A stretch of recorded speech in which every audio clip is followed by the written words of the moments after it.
Olá, bem-vindos a mais um Educar-te em Ciência. Neste episódio vamos falar de matemática, vamos perceber até que ponto os números devem ser introduzidos cedo no universo das crianças, por exemplo, no pré-escolar. Vamos falar com Joana Rato, ela que é uma presença habitual neste podcast, psicóloga da educação, com especialidade em neuropsicologia. Olá, professora Joana Rato, bem-vinda a mais esta participação, mais este episódio. A capacidade de perceber e de manipular quantidades é inata, vem do berço? Olá, viva Fátima. Pois é, parece surpreendente, mas efetivamente nasce connosco. E quando olhamos para a investigação daquilo que se chama de cognição numérica, vemos um conjunto de experiências feitas até com bebés. E é aqui que, olhando para estes estudos, percebemos que há de facto um sentido de número. Designa-se de sentido de número, porque é number sense, mas é mais relacionado com aquilo que é um sentido de quantidade. Ou seja, antes de sabermos o que é um número, sabemos o que é mais e menos.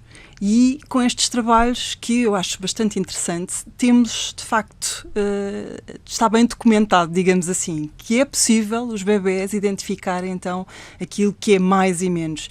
São experiências até clássicas, é curioso até vermos isto, porque das principais, a primeira, que normalmente é sempre muito, que é referenciada, é da Karen Wynne, já nos anos 90, que fez estudos com bebés de 5 meses, e nos quais mostrou efetivamente que eles conseguiam identificar. Fazia uma espécie de um teatro, punham uma caixa, punham um biombo, fazia uma espécie de uma aritmética de bonecos, em que via-se a mão, o bebê via a mão aparecer com um boneco atrás do biombo, depois via outra e depois esperava, quando acabasse, quando abria o biombo, havia a necessidade de perceber se ele ficava mais tempo a olhar para um resultado improvável ou aquilo que seria um resultado provável. Por isso, a partir destas investigações, até depois foi replicado uma série delas, depois com várias idades, 6, 7, 9 meses, e o que se verificou é que, de facto, os bebés ficam a olhar mais tempo. E é aqui que depois este procedimento ficou conhecido como da violação de expectativas, porque era pela duração do olhar, quando o resultado não podia ser aquele, não é? Se via 2 bonecos a passar, não podiam ser 3, não é? Tinham que ser 2, e foi nessa medição, então, de verificar o tempo que o bebé ficava a olhar para um resultado que não podia ser aquele, que era um erro matemático, percebeu então que, mesmo não verbalizando, que é esta a parte curiosa, não é? Mesmo não verbalizando, era possível ver que o bebé conseguia identificar esta questão de quantidade. É interessante, isso é quase como um teatro de marionetes, mas para bebés, não é? Exatamente. E é interessante falar nesta investigadora. Há também outras grandes descobertas, nomeadamente pelo neurocientista Stanislas Dehaene. Ele esteve há pouco tempo em Portugal a participar na primeira conferência da Iniciativa Educação. Lançou um livro, A Arte de Aprender, um livro que, aliás, quem ficou até ao fim da conferência pode ter de forma gratuita. E este investigador e a mulher fizeram descobertas interessantes sobre a organização cerebral dos bebés. Estudaram a linguagem, a forma como a educação em matemática, o bilinguismo, a leitura moldam o cérebro humano. Do ponto de vista científico, há alguma idade específica para expor a criança aos números? Muito bem. Esse livro, aliás, este último livro, que já tive a oportunidade de ler, porque tive que devorar, não é? Porque, de facto, interessa-me e acho até muito bem feito até para professores, ou seja, às vezes temos livros mais técnicos, mas este livro está com uma linguagem muito clara e professores, pais interessados por a aprendizagem conseguem acompanhar muito bem aquilo que é descrito em termos das experiências. E, de facto, este neurocientista também tem, para além daquilo que foi uma proposta que até hoje nos ajuda a compreender todas estas ligações, a chamada rede do triplo código dentro daquilo que nós acabamos por requisitar de áreas do cérebro para fazer então não só esta questão das quantidades, mas depois aquilo que é mais simbólico, não é? Porque quando falamos em quantidades falamos de um sistema não simbólico e depois então quando começamos a compreender os números adicionamos um sistema simbólico. E a sua equipa e também de vários estudos que descreve também neste último livro, ajuda-nos precisamente a perceber isso, que há esta base intuitiva nesta questão até que eles falam de subitização, que é quando, e nas experiências normalmente utiliza-se os pontos, não é? E quando nós conseguimos detectar se há mais ou menos pontos, não é? Qual é que há mais dentro das manchas de pontos, e a subitização tem aqui um limite de 4 pontos, de 4 elementos. Depois entramos num sistema de ação que já é a estimação, que é o sistema numérico aproximado, que já são volumes maiores, mas que ainda isso nós somos capazes de fazer essa estimação sem contar. A questão da subitização também é assim, ou seja, é tudo muito rápido e nestas experiências é tudo muito rápido para não dar hipótese de contar, precisamente para ativar aquilo que é a nossa percepção de quantidade. E o que se percebe em todas estas investigações, de facto, não há um relógio biológico, não é, para aquilo que foi a sua pergunta, não é, em termos de idade, mas que elas pode ser introduzida no pré-escolar. Não há que ter medo relativamente a isso. Há semelhança também do que fazemos com as palavras, por isso o ideal é de facto também com crianças pequenas e aqui as idades pré-escolares dar-nos essas oportunidades para poder então efetivamente trabalhar esta base inata para depois poder ir progredindo, não é, para aquilo que é mais um pensamento matemático. Mas há aquela ideia de primeiro a palavra, não é? Pelo som que houve da mãe, do pai, da família em casa, só mais tarde é que se introduz o número. Ainda há um bocadinho um preconceito, não? Sim, porque se calhar há muito esta lógica de que pensamos na matemática depois de sabermos ler, não é? Como se os conceitos matemáticos só precisam de chegar porque há aqui um veículo da linguagem associado, naturalmente, não é?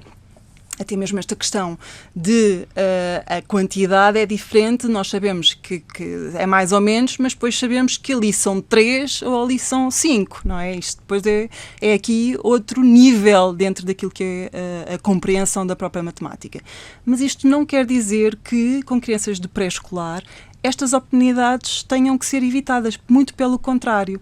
E a investigação tem dito precisamente isso. Se nós introduzirmos cedo, em conversa, integrando no dia-a-dia, de uma forma natural, vai ajudar depois a fazer estas pontes, precisamente entre aquilo que é esta ideia de sentido de quantidade, para perceber que depois essa quantidade tem um significado de quantidades exatas e depois fazer aqui um outro nível de atribuir outro significado a essas quantidades.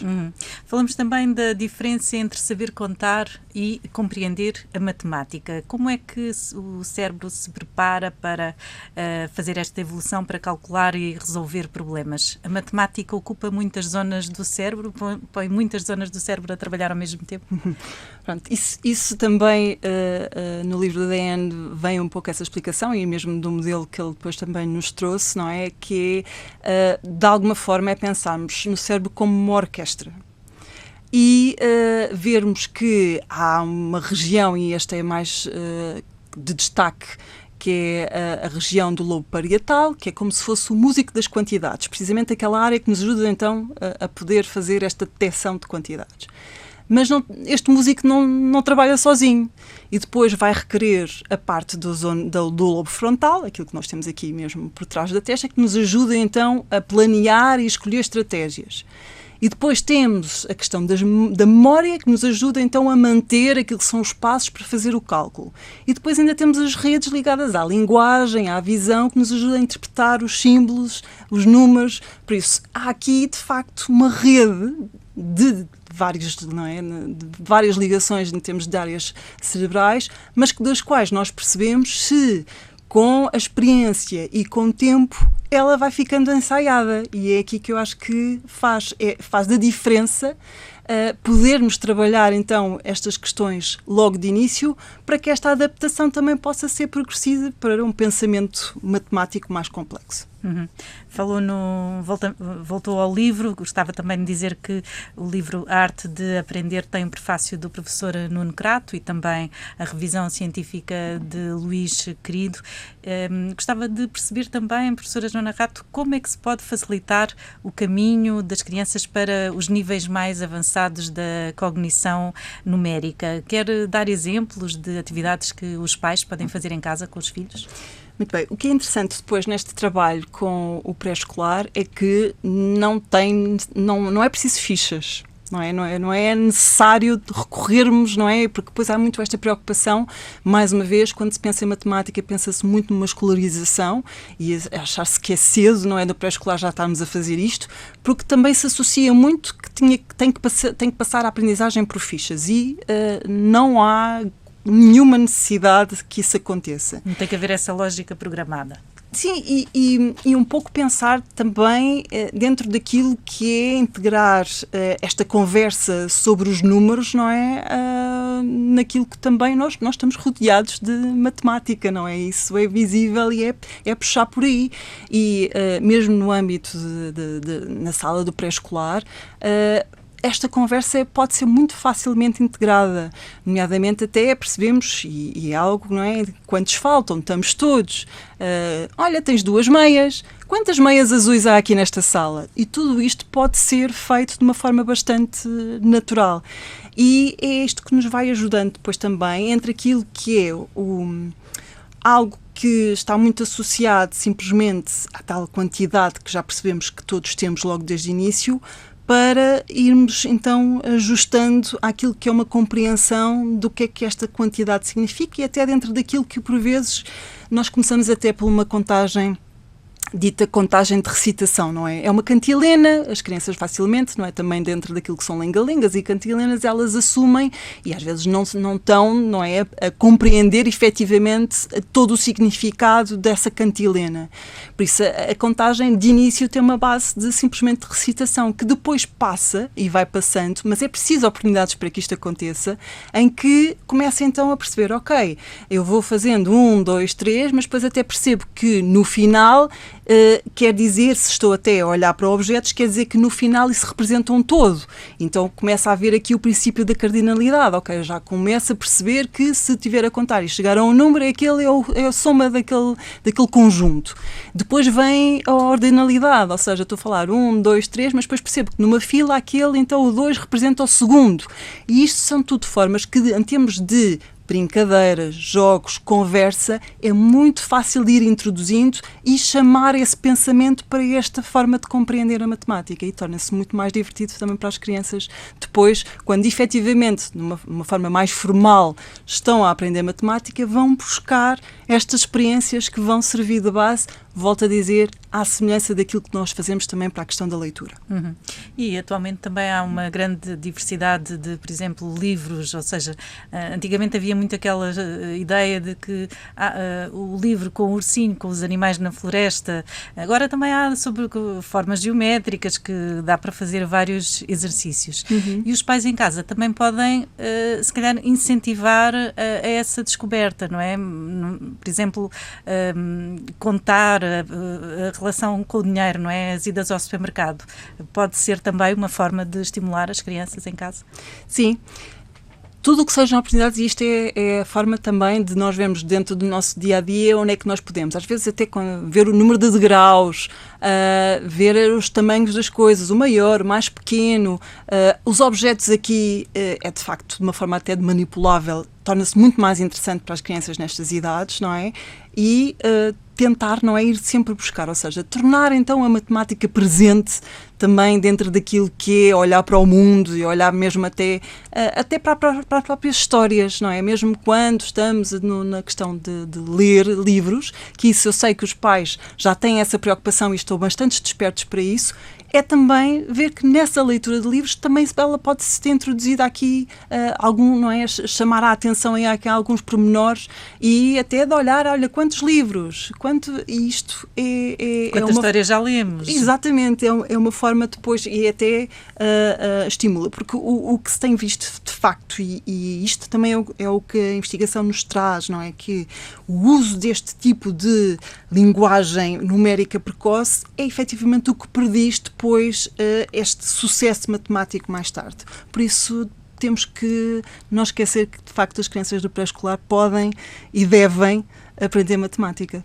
Quanto mais cedo uma exposição aos números, melhor. Dizer também que há vários artigos sobre este tema no site da Iniciativa Educação. Há um artigo, por exemplo, escrito pelos investigadores Luís Querido e Sandra Fernandes sobre a evolução da cognição numérica desde a infância à idade adulta. Já falamos aqui de exemplos positivos e podemos também falar de exemplos negativos, ou seja, o que é que os pais não devem dizer às crianças para evitar desmotivar este contacto com a matemática? Outra questão aqui, e mais uma vez para podermos retirar este peso, que esta nuvem, não é, que muitas vezes está em cima da matemática, é considerar-se que, ou ouvir até por parte dos adultos de algo do género, pois eu também nunca fui muito bom a matemática, não é?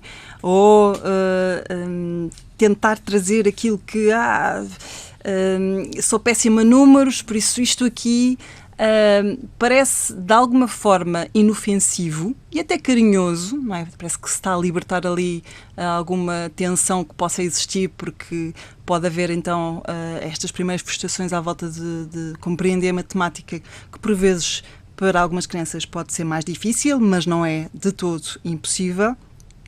E esta mensagem já está a modular, já está quase que a legitimar que pode haver medo à volta da matemática. E isto pode, de facto, condenar logo desde o início aqui o caminho.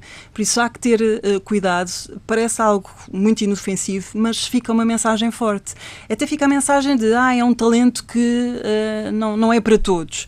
O que já percebemos que não é de todo, é um mito, não é de todo real. Claro que não quer isto que eu estou a dizer que vamos tornar todos matemáticos, e não é exatamente isto, mas que aquilo que é a base da matemática e aquilo que nos serve, de facto, para um pensamento matemático, para o dia-a-dia e para aquilo que depois também é necessário nas sociedades, como disse, não é? Que cada vez mais também é exigido até este pensamento matemático, que é bom passar uma mensagem positiva, ou seja, mudar aqui um bocadinho a narrativa à volta da matemática, e se a matemática for encarada como uma descoberta e não como um medo de errar, não é? Porque Sim. Depois tem muito esta confrontação, eu não quero errar, e então, mas a matemática também precisa disto, há semelhança também, há pouco estávamos a falar da orquestra e do músico, há semelhança também do músico, é preciso ensaiar, não é? E é preciso ensaiar e é preciso treinar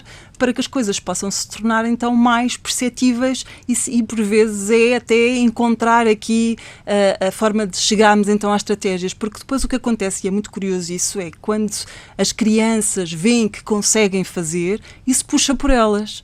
E é aqui que eu acho que devemos pegar, não é? Quando é a satisfação de resolver um problema matemático é muito forte e é isso que normalmente puxa por elas. Por isso é isto que nós devemos apostar, a dizer que a matemática é uma descoberta, que é possível errar e que é tentar e só ensaiar é que as coisas vão de facto chegar ao ponto certo. Ganham o gosto, não é? Ganham o gosto para progredirem mais porque conseguiram ser bem-sucedidos numa tarefa e ficaram orgulhosos. Por acaso agora estou-me a lembrar de uma situação curiosa que tive até com um jovem numa destas ações que por vezes fazemos nas escolas. Sim. E o desafio era, basicamente tinha um capacete de cérebro e o desafio era para eles colocarem o que é que na sua ideia representava como é que o cérebro aprendia. E houve um jovem que pôs a imagem de fogo de artifício. E aquilo suscitou uma curiosidade, assim, fogo de artifício no cérebro, o que é que será que aconteceu? Que aprendizagem é que ele estava a pensar para aquilo então aparecer ali em fogo de artifício? e curiosamente ele diz, isso é o que eu sinto, é uma explosão de satisfação quando eu consigo resolver um problema de matemática, quando eu consigo de facto então perceber o que é para fazer e consigo chegar lá. E eu acho que é aqui que nos devemos focar em relação à matemática, é perceber então quando é que nós conseguimos este fogo de artifício para que as coisas depois nos levem, nos motivem, nos faça continuar e não com estas ligações de não é para mim, já não vale a pena tentar. Este discurso é que devemos de facto acabar com ele. Até porque esse discurso gera desconfiança, insegurança e contribui também para um bocadinho de ansiedade nos alunos, não é? Pelo menos. Sim, e a ansiedade de facto é real e há várias investigações também focadas nesta questão da ansiedade matemática que até associam que o simples antecipar de um cálculo, não é? Antecipar o facto de ir fazer um cálculo ativa áreas associadas até mesmo à própria dor. Não é? Por isso já sabemos que aqui a dor, o medo está muito presente, não é? Quando de facto nos retraímos e achamos que então não vamos conseguir fazer, é tudo muito difícil. Temos então as tais, não é, ideias que nos foram passadas por vezes até desde pequenos a dizer que a matemática de facto então não é para todos e então isto ainda se torna muito mais pesado. E é aqui que é depois a pressão a bloquear, não é, a capacidade depois de tentar fazer estes recursos atencionais e de memória para estes desafios. E, mais uma vez eu digo, temos é que mudar a narrativa, não é de facto necessário estarmos com este peso tão grande à volta da matemática, é possível trabalhar logo desde cedo e é possível então tornarmos isto não como um campo de julgamento, de se é ou não capaz, mas sim como um campo de descoberta e que pode trazer de fogo de artifício, segundo alguns jovens. Isso também pode gerar algumas dicas para professores. Gostava de entrar aqui no campo da formação. Eu sei que não são todos, mas há muita investigação nas últimas décadas a contrariar esta ideia, mas ainda há professores a ensinar os futuros professores de matemática de que não se devem introduzir os números muito cedo na aprendizagem dos alunos. No entanto, isto são teorias já um pouco ultrapassadas, não é assim? Sim, mais uma vez eu acho que e aqui o tópico da formação é algo que também a mim me diz muito, não é? E aqui é quando, do que nós também já analisámos em termos de próprios planos curriculares, é que se está ainda muito preso àquilo que são as perspectivas clássicas de desenvolvimento, por isso nós temos aqui muito presente ainda nos currículos à volta das questões da aprendizagem associadas, por exemplo, a Jean Piaget, que de facto foi um teórico muito interessante, mas depois temos investigações do neurodesenvolvimento das quais temos que nos saber atualizar. E é aqui que esta investigação nos mostra que, de facto, nós podemos e devemos trabalhar a matemática no pré-escolar, que não é preciso ter receio, que também não é preciso ter esta visão de descolorização e que é preciso depois também trabalhar aqui um pouco, dar um pouco espaço àquilo que é um aspecto mais, que me parece que também me falta na formação, não é? Neste caso em particular de educadores de infância, naquilo que é trabalhar o lado mais conceptual e criativo da própria matemática, não é? E isto... Porque há um lado criativo, não é? Exatamente, há mesmo. E é curioso depois também ver isto a ser trabalhado. E, mais uma vez, naquilo que são materiais de recursos do dia-a-dia, é possível trabalhar isto com crianças pequenas. Agora estou-me a lembrar também a questão das bolachas, não é? Dividir bolachas, pôr lápis na mesa, quantos são, há uma série de brincadeiras, porque, claro está, não é? No pré-escolar é por aqui, mas que trabalhem muito e ajuda precisamente nesta ponte que nós queremos entre trabalhar os recursos que temos, não é? Esta tal base intuitiva para os números e depois passar para aquilo que é este pensamento matemático e de maior compreensão e de significado do que é que essas quantidades significam e tudo mais que está relacionado a um nível superior, não é? De pensamento matemático. Ou seja, os próprios professores têm que encarar essa desmistificação como um papel que devem passar lá para casa, não é? Para os pais e para os alunos, não é? Mas em idades tão precoces tem mesmo que ser passar para os pais, não é? Ganhar essa vontade com a matemática numa idade muito precoce. Sim. lá está, primeiro, acabarmos com este discurso de a matemática não é para mim, não é? Ou nunca foi para mim e começar logo desde cedo. E depois, acho que sim, há aqui tanto trabalho que pode ser feito na sala do pré-escolar como em casa. E há já várias sugestões. Nós também estamos a trabalhar nesse sentido, criar aqui um programa do qual depois também possa estar mais presente, que várias atividades aqui possam ser trabalhadas também nestas idades, e o ideal sempre é pegar muito nesta conversa, não é? O que falta aqui, quantos somos, e aqui podermos aqui variar muito, utilizar até materiais do dia-a-dia, mas que possam estimular efetivamente mais este pensamento numérico precoce, não é? Esta forma de olhar para as quantidades e de começar a associar com números, e que não é difícil, e a investigação mostra que o ideal é começar de facto até no pré-escolar. E quando fala na criação desse programa, quer levantar um bocadinho mais o véu?